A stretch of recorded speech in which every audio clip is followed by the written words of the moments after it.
Under Racing News at the 48th Annual Brighton Speedway season opener, and standing alongside the driver of the number 11 Vanderland Building Product Rush Pro Late Model, and Corey Earl picks up the opening night victory. Corey sat around second, third there for the majority of the race and made a last lap pass, with 2 to go, to pick up the victory here tonight. Just walk us through your mindset through that race, because you waited until pretty much the last second to take away the lead.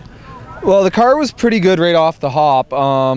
And so I knew that we had soft tires on, and we hadn't run them before for a full season, so I didn't want to push them too hard right off the go. And I knew that we had a real good car, and Potsy being ahead of us he's a tough man to beat, so I wanted to possibly let him beat himself.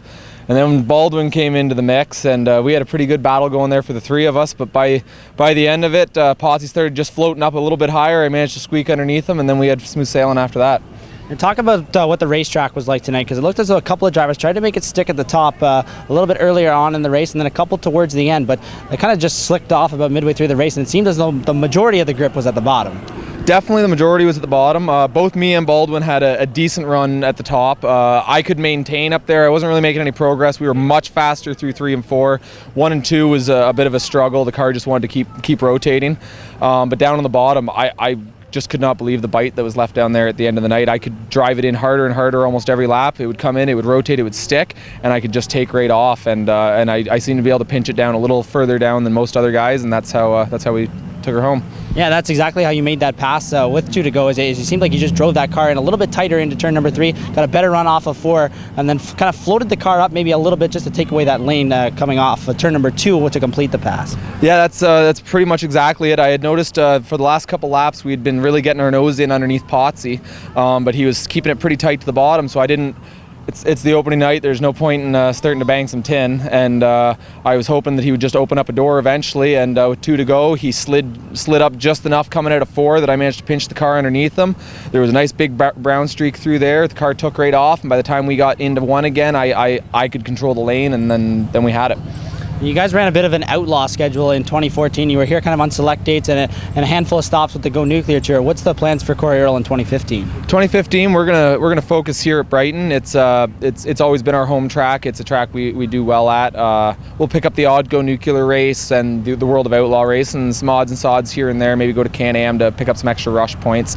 But our main focus for this year's Brighton Speedway, and to see if we can't make a good standing for ourselves. Yeah, you mentioned the Rush Late Model Series there just briefly. I mean, this is the first season that Brighton's been under rush points, and there's 14 other tracks across the Northeast that are under rush points. What's your take on the whole Rush late model sanctioning this year? Because it seems to be a pretty good thing with a lot of money involved. I definitely like it. Our whole crew's real happy about it. 3 years ago when we won the track championship here at Brighton, we actually ended up finishing in the top 10 for all of North America for dirt points, just because we had a spectacular season. But the next closest dirt track was in Illinois. That was the next dirt north track. So it's pretty much impossible to pick up any points or any replacement races above your 20, other than here and there and wherever. But with Rush, it's a 12 race replacement before you can start replacing your bad finishes, and we have 3 or 4 tracks just within 3 or 4 hours of here. So it's I think it's going to be excellent. It's going to really bring out this class even above and beyond what we've seen in the last 5-6 years since it's been reintroduced. Now, we had some technical difficulties on the racetrack here tonight. Couldn't get a word in with you on Victory Lane, but I'm sure there's a couple people you'd like to thank for getting this car into Victory Lane here on the opening night in 2015. Definitely got to thank my whole crew, Tim Jones, Doug Miller, my dad Hotch, my girlfriend Christy, my mom.